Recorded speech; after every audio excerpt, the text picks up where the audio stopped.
Доброе утро, всем привет! Я Дмитрий Саютин. Сегодня на практике я хочу показать, чем отличается специалист от неспециалиста. Я уверен, что эта тема актуальна в любой стране и в любой профессии. Вперед! Это табло с расписанием поездов. И мой поезд уже идет посадка, а я еще не внутри. Бегу внутрь. Для более наглядного примера я иду на фабрику. Сейчас приедет приемщик с фабрики. У него интересная очень машина. Вообще фабрика очень интересная. Гараж гаражом. Но при этом отправляют по несколько контейнеров в неделю. О, подъехал, ждет меня.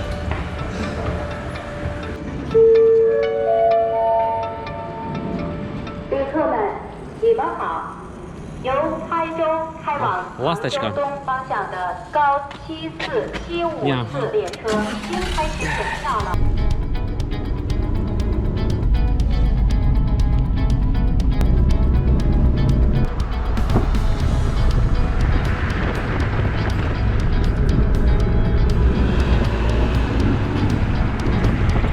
Приехали на фабрику, здесь проведем один тест и далее поедем на склад. Внутри очень темно, попробую осторожно снять, чтобы вы видели, как здесь производится товар.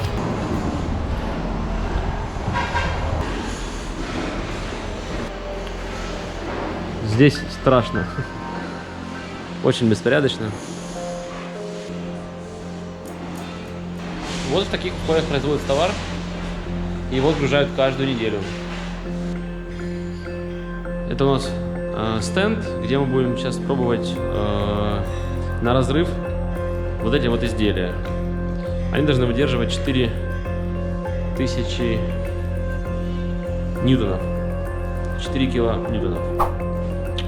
В прошлые разы я делал этот тест и иногда не выдерживает. Касательно специалиста. Я считаю, что у любого уважающего себя специалиста любой отрасли должен быть что? Сайт, на котором описана информация о нем самом, о работе, о нюансах этой работы и другая полезная информация.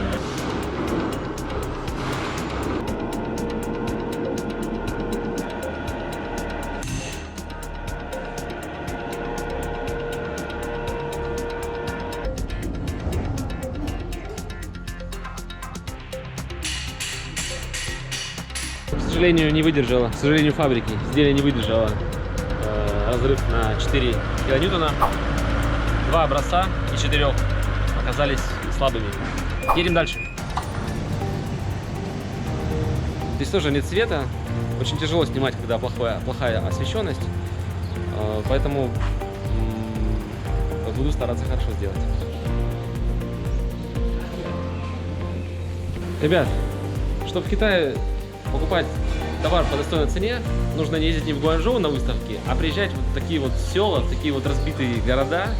Вот здесь еще умеют производить качественно и, самое главное, по низкой цене. А все большие города, мегаполисы, Шанхай, Гуанчжоу, даже в Нимбо уже производство становится очень дорогим. Я нахожусь в Юйтине, это под Вэньчжоу в провинции Чжэцзян. Я, нахожусь в такой заднице. Приехали на склад. Здесь такой перевалочный пункт. Сборка идет других образцов с других заводов. Мы их здесь тестируем. И условия, конечно, ужасные. Плохое очень освещение, срач внутри и так далее. Но при этом компания отгружает по несколько контейнеров еженедельно. Пойдем посмотрим. Плохое освещение, поэтому картинка может плохо получиться. Так, вот такой вот здесь вот меня музыка встречает. Та-да-да-да. Потому что пора обедать, наверное.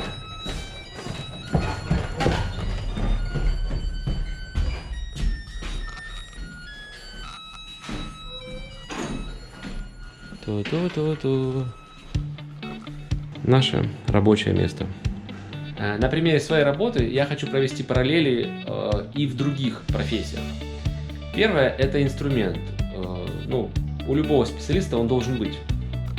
Вот у меня есть фотоаппарат, я с ним всегда работаю. Есть такие вот стикера, ну, я с собой немножко вожу, для отображения дефектов. Кстати, именно такие найти очень трудно в Китае. Следующий момент – это классификация. Я бы разделил бы на 3 группы. Первое – новичок, второе – исполнитель, третье – профессионал. Ну, чем отличается новичок от двух других, понятно. А вот исполнитель от профессионала, очень часто исполнитель называет себя профессионалом. Но, как показывает практика, это люди, которые строго могут выполнять требования клиента. То есть приехал, сделал, посмотрел, сфотографировал, зафиксировал, померил и уезжают. Они не разбираются в деталях, они не понимают, как данный результат может влиять на партию товара. И вот об этом пойдет речь сейчас. Теперь давайте от слов перейдем к делу. До меня клиент работал с другим инспектором, который ездил на эту фабрику около 1,5 лет, но делал свою работу машинально, не вдумываясь в детали, в нюансы, и все результаты были положительные. То есть товар проходил проверку. Но клиент говорит, что у него возвраты, у него товар ломается, и не понимает, в чем причина. Вот. Когда я разобрался, когда начал делать эту работу, то я выявил то, что большая часть тестов проводилась с несоблюдением правил. Пойдем посмотрим. Ну, первое, самое главное, это холодильник. Раньше здесь было минус 20, а внутри было минус 5. Сейчас по моей просьбе купили градусник. Здесь теперь минус 22. А холодильник отрегулировали до минус 40. И купили новый холодильник. Вот он уже пришел.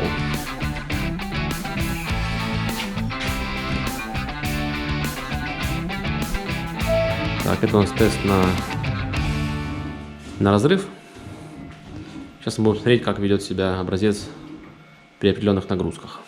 Дабы не грузить вас деталями, в общих чертах здесь проводится несколько тестов. Тесты, связанные с заморозкой товара.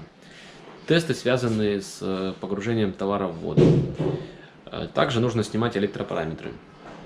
И вот во всех этих тестах были нарушены условия проведения. И, соответственно, это привело к неправильным результатам. Когда я уже приехал сюда, я увидел, что были допущены ошибки. Поэтому фабрика купила другой холодильник. Начали выполнять требования клиента. И я за этим начал следить. Я считаю, что исполнитель отличается тем, что из-за того, что он не знает этих нюансов, не знает процессы, как происходит, он только исполняет. И фабрика очень часто этим пользуется и говорит: проводи вот так вот, делай вот так вот. И исполнитель так делает, но клиенту выдает информацию другую, что он сделал тесты, все правильно, все окей, клиент не понимает, а где происходит ошибка. Я это часто очень наблюдаю, и порой мне приходится спорить с фабрикой, что надо проводить вот так вот, именно как клиент сказал, а не так, как фабрика хочет или как хочет какие-то другие тесты. Это мы здесь проводим тест на разрыв. Это у нас компьютер, который показывает значения. Это у нас рабочий стол. Здесь мы снимаем электропараметры. Даже есть аквариум. На 30 сантиметров мы погружаем образцы внутрь на полчаса. Столько всего рассказал, прям все знаю. На самом деле нет. Но я думаю, что мои советы будут универсальные, касаться и моей профессии, там, связанной с Китаем, и профессии, не связанной с Китаем. Там, не знаю, бухгалтера, автослесари и так далее. Я считаю, важно знать, какой человек имеет образование, сколько лет он занимается этой работой, есть ли примеры его работ, может ли он взяться за эту работу и знает ли он тонкости этой работы. Вот хотя бы такие несколько вопросов дадут уже общее впечатление о исполнителе тех или иных услуг.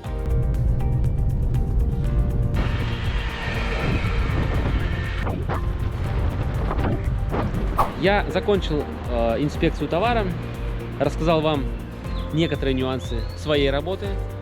Уверен, что вы увидели где-то параллели и в своей профессии. Желаю всем в жизни побольше профессионалов. Увидимся через неделю. Пока.